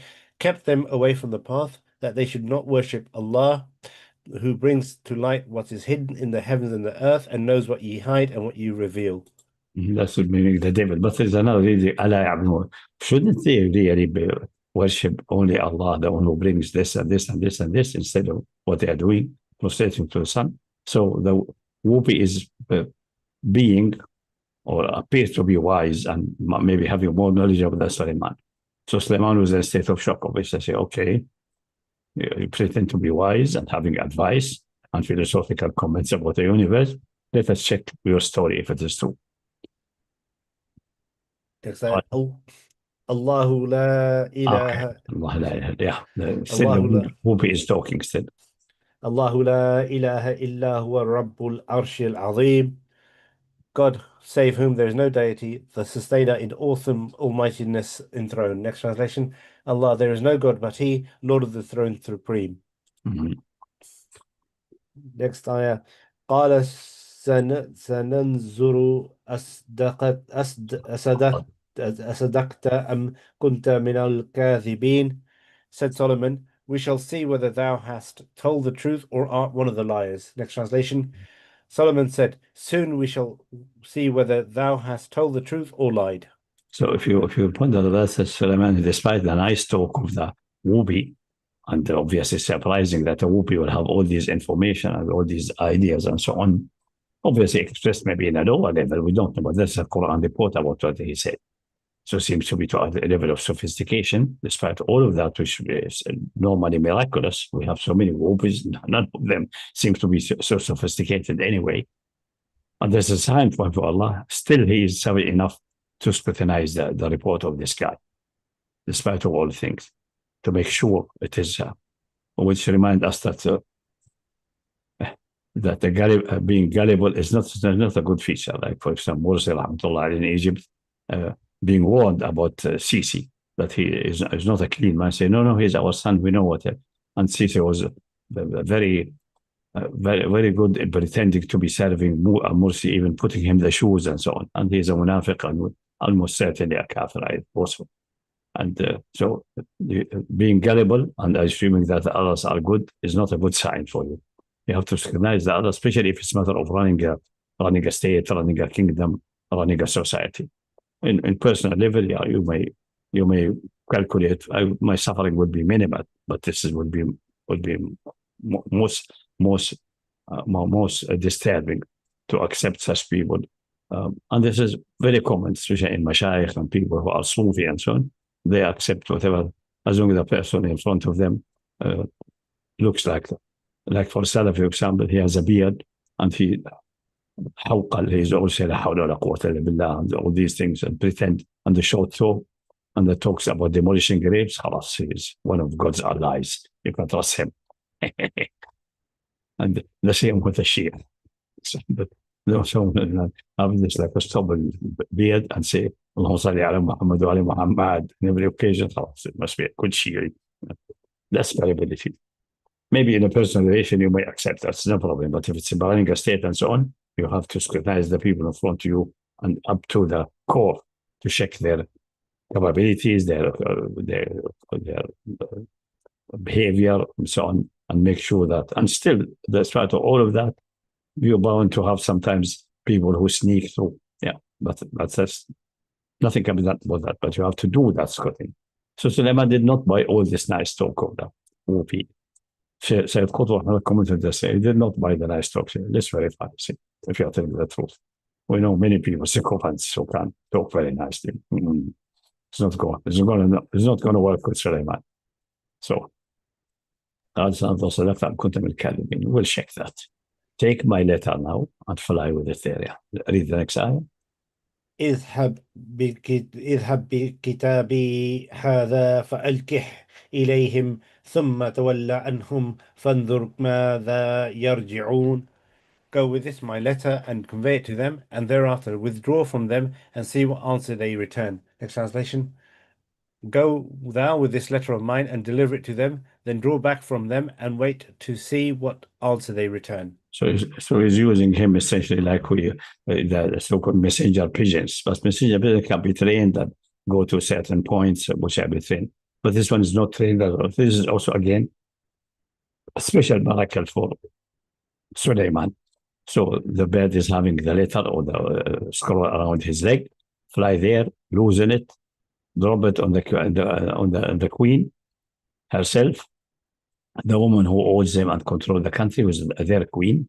She's the queen, and go maybe to one of the windows or something in the palace and watch what's happening. She saw that something fell on her, coming from heaven, and then she opens the letter. Yeah, and he's waiting to see what they say.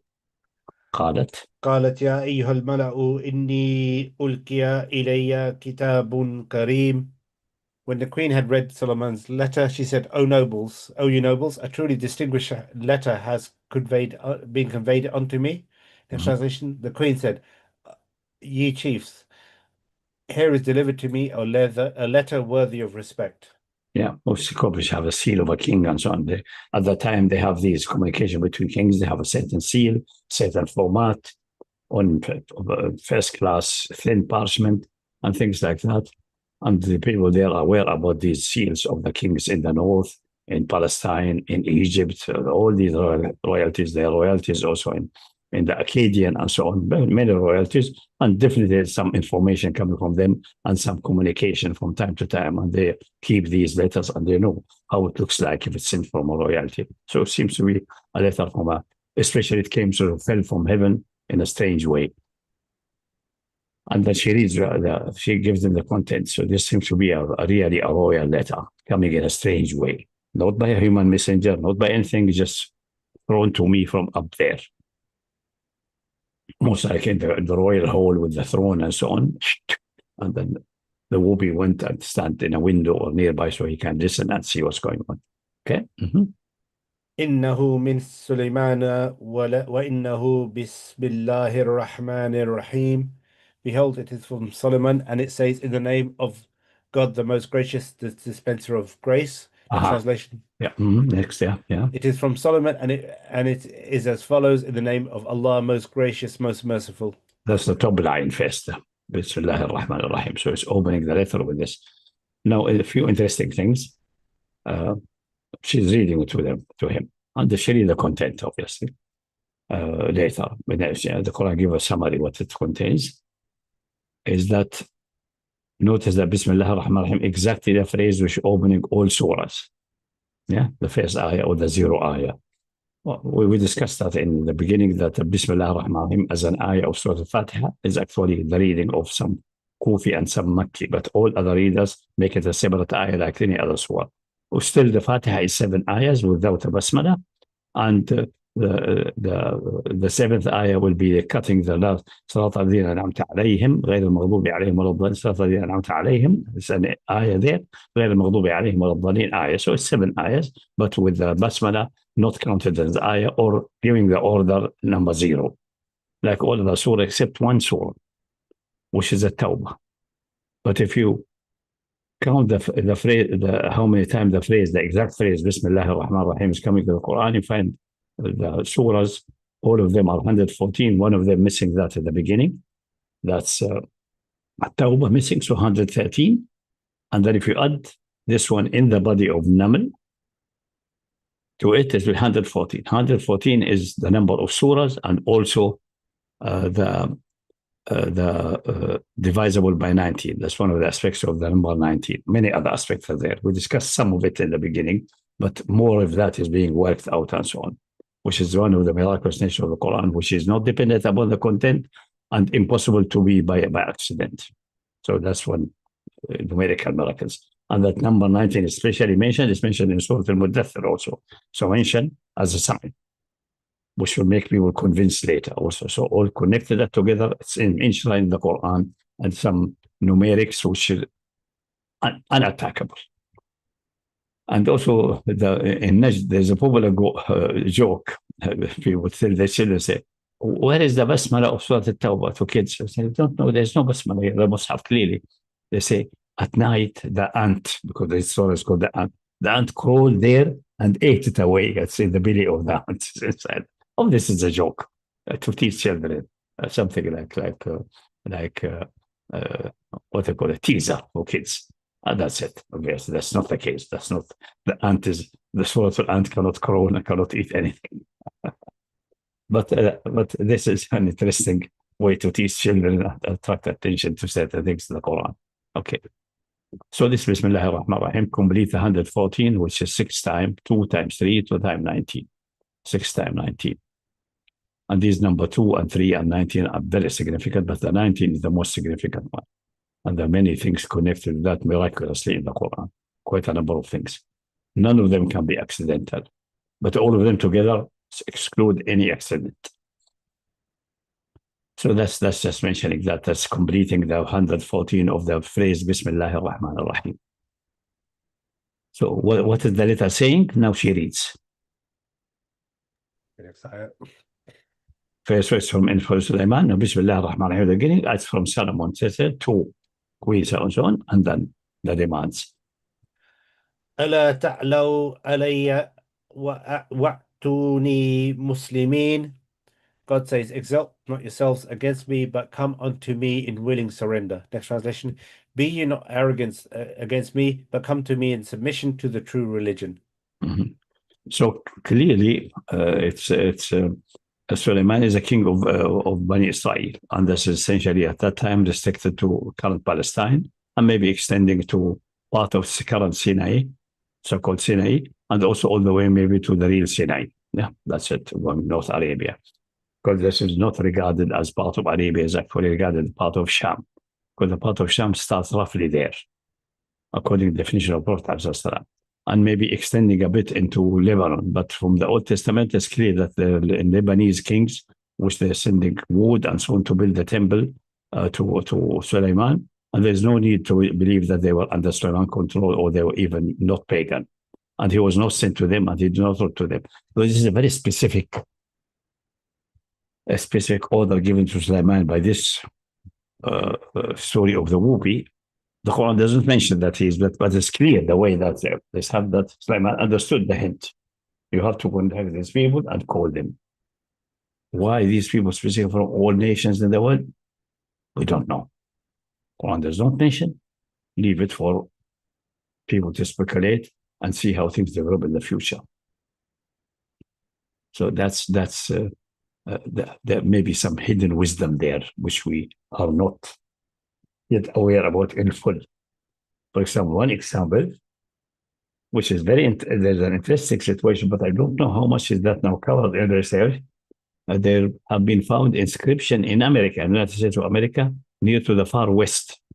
I think it's Nevada or somewhere in that area, in a mountain, which seems to be the 10 Commandments, which is listed, I think, in Deuteronomy. And even the one who dug them made a mistake. The fourth one, he did not put it in there, and then he put it at the side and making a sign showing that it has to be inserted there. And they mention certain things, which is a little bit odd. Maybe someone did that, but it's at the barren area, according to the report of Professor Tabor. Maybe research going on that is not publicized widely. I have to check if that's also really true or not, because it's recent. It may be AI, but I think if people doing AI will invent something like that. It mentions certain things about that they crossed the ocean by order of Suleiman, and they landed there, and they established like a small village, and then scrapped that. And he mentioned that they departed after the solar eclipse, a full solar eclipse in Jerusalem, things like that. And I think Tabor checked that there is really a solar eclipse in the time of Solomon, and the date is well known. So they departed after the eclipse, and they arrived. Maybe he sent them to explore the sea and go all the way across the ocean. So if that turns out to be true and not a fabrication, because we cannot exclude that someone went there and did that and dug it and make a fabrication. But it's very, very unlikely. But it had to be scrutinized further in a thorough way. And I didn't see that covered by anybody. So maybe it's under research by Professor Tabor and some of his people who is interested in the Old Testament and New Testament, and seem to be having a sound understanding of archaeology, etc. Maybe that with this way we may find in the mountains, maybe in caves in Yemen, because it's very mountainous, and Hadramaut and this area, we may find something inscribed, which give us maybe a copy of the Old Testament of some commandments of Musa, some things which are lost, and it can be dated by whatever means, like for example a cave, which that was inscribed and collapsed, and maybe some animals dead there, and we can carbon dating also, because inscription on rocks, you cannot date it, unfortunately, to a reliable way. And then we'll have external evidences for that. I think it's the Old Testament which demolished these theories about that Musa and the old myth never existed. It's just a mythology. Maybe like that or something. We don't know. But it's part of the story. Another part is just to having a backup for monotheism before Bani Israel sank deep in paganism and so on after Sulaiman. We have a backup there, which help us to correct history, maybe, or things like that. Anyway, that's what happened. So this is not that Sulaiman is conquering the whole world or so have an order. No, he was not. He was only king of Bani Israel in the Holy Land, with its border, which is even clearly specified at the time of the judges and the Dawood and Talut and so on. It doesn't go very much, it doesn't go even east of the Jordan, and north maybe maximum to the south of Lebanon, maximum. That's it. Nothing of that. And just a small remark, just because it is being actual now discussed widely, this Huckabee and so on, this American Israeli ambassador to America, it's not the American ambassador to Israel, Huckabee, who claimed that Israelis have been promised the land between Nile and Euphrates to Allah promised Israel. This man does not even read his own Bible. This promise is not mentioned in Deuteronomy. That's the promise given to Ibrahim, that his offsprings will have this land. And it's already done long ago, because offsprings are the Israelite, the Midianite, and the Arabs, the Ismaili Arabs, because he's also his son. So they spread on that.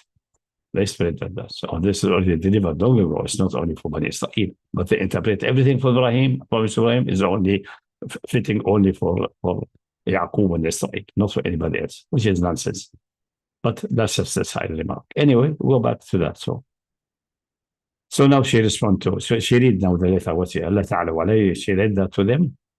وَأَتُونِي Muslimin. So we continue discussing with everyone. She's obviously very, very great in shura and discussing with the leader and their ideas and their advice. Okay, and she is more savvy than them, as we see soon. Sheikh, I think should we stop here and continue the story next week? Yeah, okay. Because this is a good point to stop, and then we can. What's the time now? The time is 2:45, so we can have a little bit of Q&A maybe, and then or just an update. So we can, because I'm invited for iftar. Otherwise, we could go as usual longer. It's good. It's fine. It's Ramadan, and you get something. Okay. So inshallah, just note the ayah. Yeah. So the ayah next week will be 32. So this is when she does the shura. Surah about the ants. Okay. Okay. Question and answer. What's the difference? Okay, so question answer section. What is the difference between tarawih, qiyam al-layl, and tahajjud? Or are they all the same thing, i.e. 2 units of prayer which begin after Isha and end when Fajr begins? Yeah, it's actually that prayer it can be extended, and but the people found it, if found it in time past the time of Umar and after Prophet found it easier to do at the beginning of the night. And they were praying separately, and the story is famous. They were praying separately. Umar then collected them, the men under one imam, Ubay ibn Ka'b was leading, and the woman, I don't know which imam was leading them, because the masjid was sufficiently large at that time and so on, and so that I can hear the reading, but instead of being scattered. Now some people, especially Shia persuasion, claim this is a bid'ah from Umar, and he himself, this is a nice bid'ah. Most likely it mean nice invention, not meaning bid'ah in the Sharia, and condemned the Sharia sense, was changing the religion. But this is, we're not going to discuss that. This will is discussed in authority and will come in the book of Tawheed. But in reality, the Prophet did start that, and he was praying in the masjid, and when people saw him praying, they came and prayed behind him. And until very over there. And then he missed the third or fourth that night. Even some people threw stones against his door to remind him that we are waiting for you. He did not come out. And next day he was talk to them like a bit angry, saying, I heard what you did, you say, and smashing stones against small pebbles against the door. I knew that you are there, but I did not go out because I was concerned that if I do it regularly, either it will be made obligatory on you by Allah, or you think it's obligatory, and you will not be able to do that and perform it for all time until Yawm al-Qiyamah. That's out of question. So that's what established. There's many narrations in that direction. So it's not a bid'ah, it's just reinstating. Now, after the Prophet passed away, khalas, we have amen, that it will not be until Yawm al-Qiyamah. It will remain sunnah. You can do it, you can leave it. And anyone claiming otherwise is an idiot. It's very clear now. That's it. So, I mean, that it is a wajib or something. Now, even Umar commentators say the one where they sleep over it, that's the one later in the night, is better than the one in the early of the night. But most people do not have the strength and the will to wake up before Fajr and do some tahajjud. It's all tahajjud. That's all tahajjud said. But we split Ramadan in these two. And this is, and that's it essentially. That's it. All it is Salatul Layl. Even Abu Bakr prayed, and asked about what is tahajjud. Say I pray after Isha and then I sleep until Fajr. Say you took the careful side, Hazm. And then Umar said, no, I prefer to be at the end of the night. That's how you took the strong will. You have the strong will to wake yourself up at the end of the night.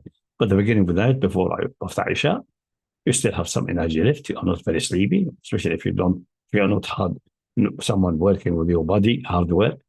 And this is his tahajjud all over the year, not only Ramadan. Every day is like that. Umar all the year to the end of the. It tends to be taken the more rough and harsh way. That's his nature. Isn't there additional ajr though for the last third of the night?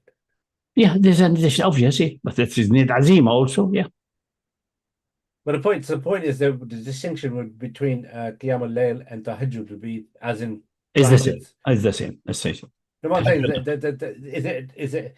But it's are they the terminology? It's just a matter of terminology. But the prayer later, closer to Fajr or the last third of the night, has additional reward though. Because of the coming down of the hadith of the third of the night and so on. Because of that, not because of it. Nafal or tahajjud or what's its name? No. So even if someone Abu just makes some dua there, he's still catching the third of the night. Doesn't need to be in a formal salah. So that's it. I see. So any ritual act at that time. Because the hadith says he comes down and asks, who is anyone asking me? I give him. Anyone asking me forgiveness, I forgive him until the Fajr, and then he goes up. That's hadith. Obviously, we know that's metaphorically. This is the most preferred time for supplications, asking forgiveness, asking for something or so on. You do that in a salah or outside the salah? Because he doesn't say addressing those who are standing in prayer and giving them a spirit. No. He's just saying, anyone asking me, anyone repenting, anyone like this, anyone like this. Yeah. Okay. But want to say something? Next one. Next question. Any past questions while pending? I think I got a question just earlier. It's about I'll keep it short, inshallah. Give me a second. So this is related to backgammon and Ludo. I don't know what Ludo is. Give me a second. Card games, things like that, or what? Yes, it's sorry. Okay, somebody's okay, you have to wait. So regarding the impermissibility of games involving dice like Ludo, which scholars say is the case because of involving the element of chance dice. What's your ijtihad on this? No. We discussed that so many times. Yeah. That hadith about Nardashir has to be interpreted that they're playing for money. That was the standard at that time. Challenge, it's Kumar, it's Maisar. That's it. Must be interpreted this way. It's a game, not because of chance. It's for money. That's it. So what's the other question? That was it. Okay, somebody wants to go on the mic. Yeah, that's it. Okay, wait a second. Where's it gone? Raise your hand, inshallah. Future. What's special in the nard or cards or nothing special there? Or if it's used for divination, like people playing cards, not this, but there's special cards for soothsayer and so on. One with a death symbol, one with this, and they put the cards and say, that's not a play. That's divination.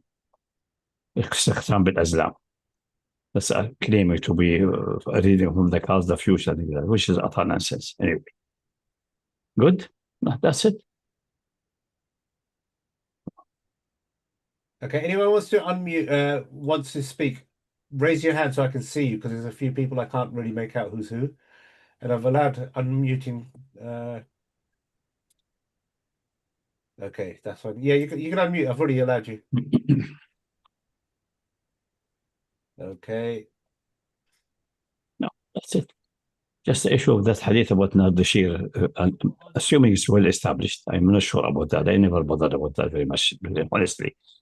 من لعب بالناردشير فكان مصطبغ بدم خنزير ولحم, as if he has taken اصطباغ, meaning making a soup or making a curry with the blood and the meat of a pig, which is obviously disgusting.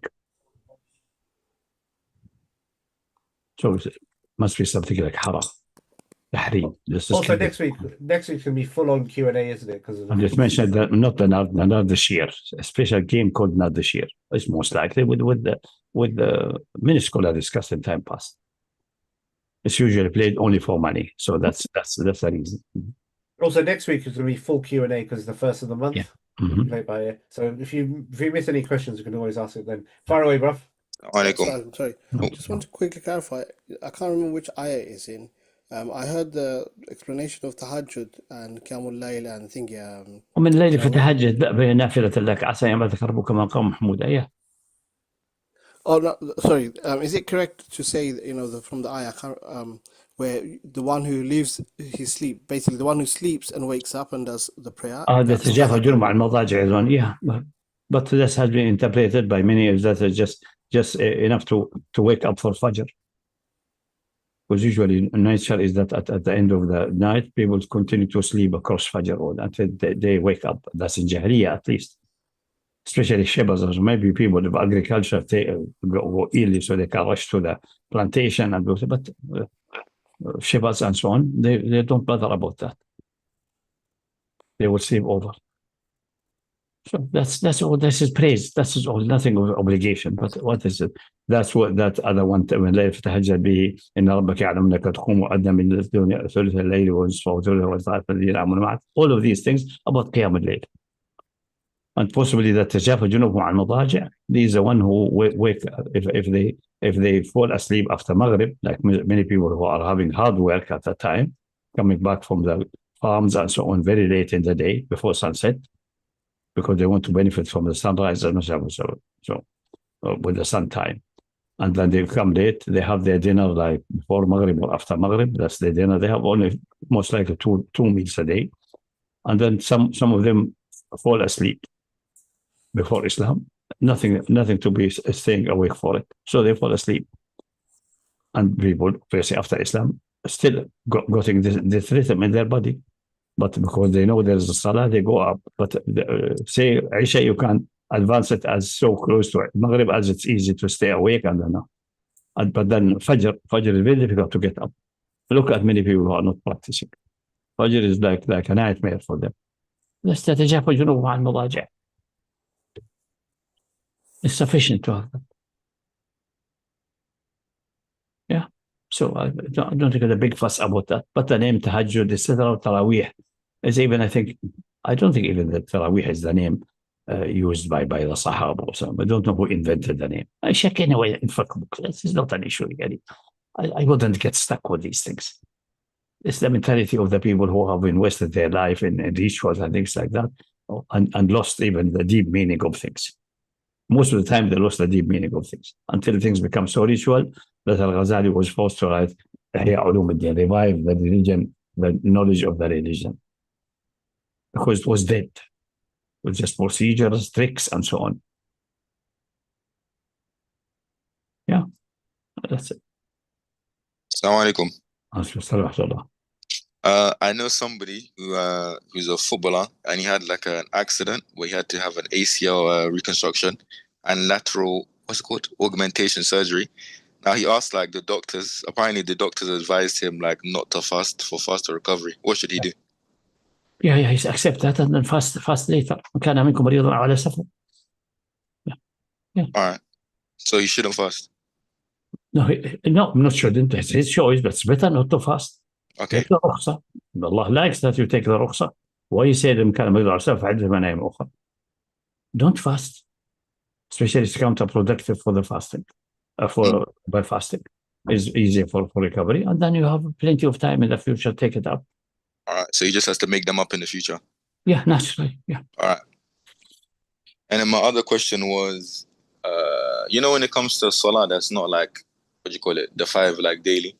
Can you pray all of them in jama'ah, or is like? What's the question? I don't understand. Head from tail. What do you mean?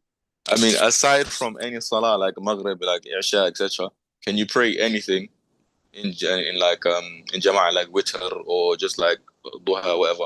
You can, yeah, you can pay. If you find the jama'ah doing the same nafila you want to do, then the jama'ah is more barakah. All right. 25 times more. But this is rarely the case except in Ramadan for the people meet for tarawih and so on. Usually, but maybe at home. It could be at home. Yeah. The whole house does jama'ah together or nafila and so on. Then would be witr also. You can do it with the jama'ah. All right. There's no necessity that it has to be a single one. No, absolutely. Okay? Yeah. Good. Okay. Any more questions? By the way, joining jama'ah is also barakah. For example, if you go to the masjid for tarawih and you missed Isha, enter with them with tarawih with the intention to they have their sunnah, you have your fard. It's actually 2 rak'ahs. When they make taslim, go up, complete the 2 other rak'ahs, and try to catch after that whatever you can catch. That's the Isha, and then catch. Sometimes because some imams read a long section, a good long section, you can take the 2 rak'ahs, make it relatively light, not too extreme that it is deformed, but reasonably done, and then you catch the 2 next of tarawih. Easy. And then if you catch only one of it, then you make up the one you're missing. And this way, gradually, you shift with this in synchronous with the jama'ah. But you catch jama'ah and everything. Yeah, that's it. Jama'ah is barakah. It's better. Always better. And then my last question is, can you join anyone? Like, let's say somebody's, I don't know, you just see somebody praying, and then you want to pray Maghrib or something. Can you just join them and then make your Absolutely. attention? Don't worry what he's praying. Just Right. count the rak'ahs and complete. Yeah. All right. That's how people say that the imam carries all the faults of the ma'mumin. Just join them. And if he makes sujood sahw with him. If he does it inside the salah, make with him and then rise up, complete your rak'ahs you have missed. Yeah. Okay, that's it, simple. But people formalize that, became like a technology. It's not a technology. It's straightforward, very simple, very easy. Okay, next question. This is a last question, then we're going to move on. If one remembers that they started praying around the time of prepubescence, but doesn't remember exactly when or whether they were already praying before they started reaching puberty, do they need to make up the amount of prayers, even if they're not sure if they missed them? Which again, which was someone? It's not worded well. I don't understand. If one remembers that they started praying around the time of okay, they can unmute for this one. 1 second, you can ask directly. Fire away, bruv.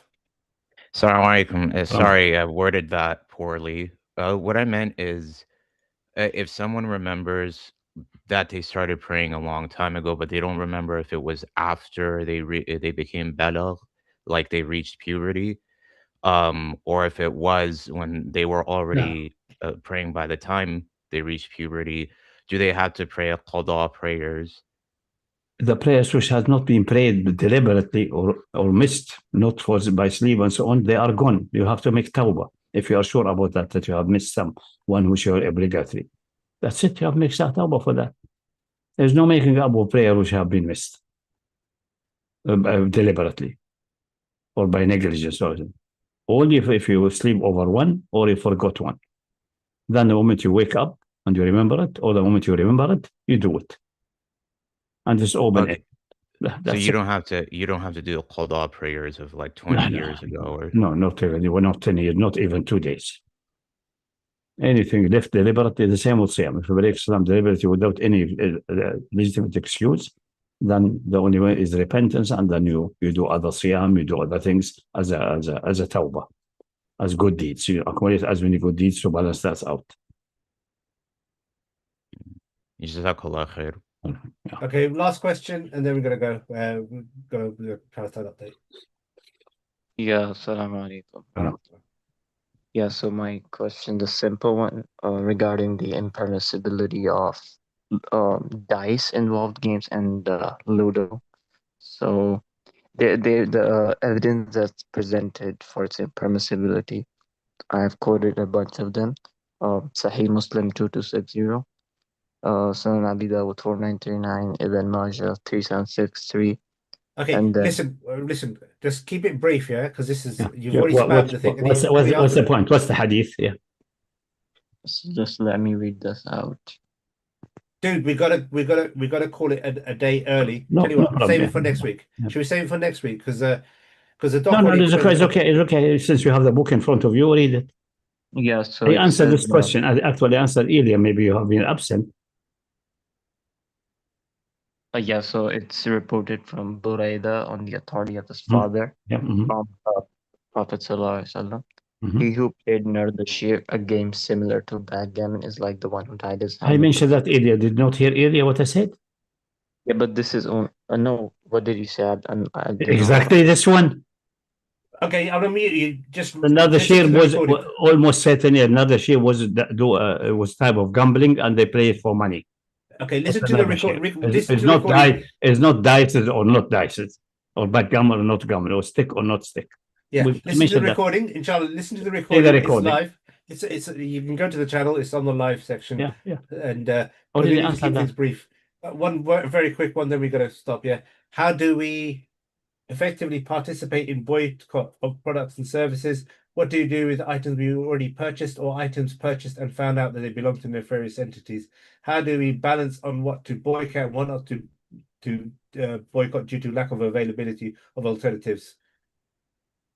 Just about boycott. Boycott is not obligatory. You have to do the balance by yourself to measure things for yourself. And it's not even obligatory. For example, it's not even. Yeah. So it's look. If it's a recommended thing, or it's it's not a straight up obligation. You're sinful if you go to Tesco's. You're going to go to hell for it. No, it's just it's a good thing to do. So balance it yourself. Yeah. So for example, you got Lidl. I haven't been to Lidl for ages because they're scummy. Aldi is an alternative to that, or I can go to a corner shop. But I'm not rigid on the boycott. Yeah. Occasionally I go to Costa. Occasionally. So I prefer to go to Nero if it's there, but it's not haram per se. You know what I mean? No. It's desirable, especially if it's a part of campaign of the whole ummah working together against a hostile enemy at war like Israel, obviously directly with Israeli companies and so on. You will not to interact because they are at war with. They should be at war. You should feel at war with them. There's nothing to balance there. It's very clear what's going on. But not a Jew, for example, in Russia. He may be supporting Israel, yes, but you can't prevent. There are so many Christians supporting Israel and so many pagans in India supporting Israel. I mean, a good example of this. And many of them you don't know. Maybe the corner shop is pro-Israel more than Tesco. Also, the other thing is some companies are clearly directly complicit, like Elbit Systems, for example. Yeah. So no one you wouldn't trade with them, but someone like I don't know Costa. Yeah, Costa, you have- maybe a proportion of their money may end up, maybe not. It's not as, make your own judgments, inshallah. Yeah. Okay, we're going to stop there. We're going to stop there, and save your evidences for next week. Again, you're not even understanding the concept. It's like this is pointless. So for somebody else question. Next week will be Q&A fully, and